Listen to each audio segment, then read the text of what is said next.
campaign event. How many times was the Secret Service alerted about a suspicious person at the July 13th campaign event prior to the first shot being shot?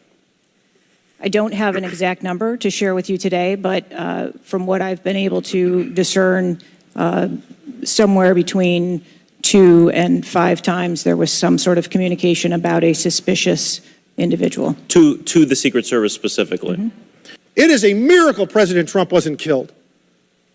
Corey Compatore's life is over because that damn shooter made it on the roof. And it wasn't the roof that was dangerous, it was the nut job on top of the roof. You know what else is dangerous? I believe your horrifying ineptitude and your lack of skilled leadership is a disgrace. Your obfuscating today is shameful. And you should be fired immediately and go back to Garden Doritos. Mr. Chairman, I yield back.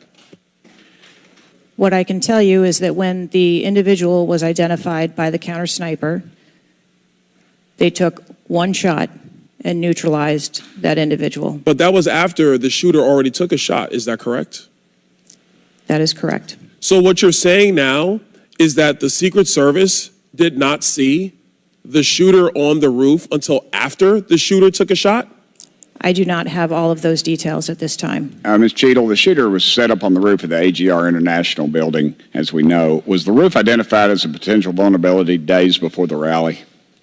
To my knowledge, yes, it was. Were agents or officers inside the building? If so, what floor were they on? We had local police officers inside the building. The roof looks like it's a tin roof. How did no one inside that building hear someone moving on top of a metal roof? I don't have the details of all of the interviews that have been conducted yet. While President Trump has been allowed to take the stage, people see Crooks laying on his stomach in a sniper position on the roof, and they're yelling he has a gun, and they are trying to alert law enforcement and Secret Service. Why was Crooks not shot by the snipers? Why was he allowed to be there? As soon as the individual was identified as a threat, they were... No. What do you consider to be a threat? A man with a gun laying in a sniper position, a man that had a backpack, a man that had a bicycle, a man that had a rangefinder. At what point is he determined a threat? An individual with a backpack is not a threat. An individual with a rangefinder is not a threat. You said you spoke with President Trump after the assassination attempt, and I want to know, did you apologize to him directly for nearly having President Trump killed? Yes, I did. I appreciate that.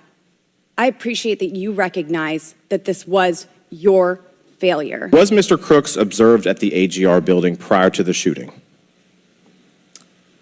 He was observed on the grounds outside of our perimeter prior to the shooting. At approximately what time was that?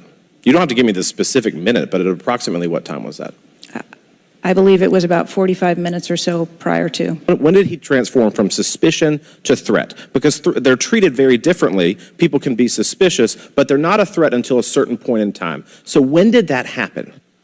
I believe that it was seconds before the gunfire started. But I will be joining the chairman in calling for the resignation of the director, just because I think that this relationship is irretrievable at this point, and I think that the director has lost the confidence of Congress at a very urgent and tender moment in the history of the country, and we need to very quickly move beyond that. We're subpoenaed today to provide answers, and ma'am, you did not do that.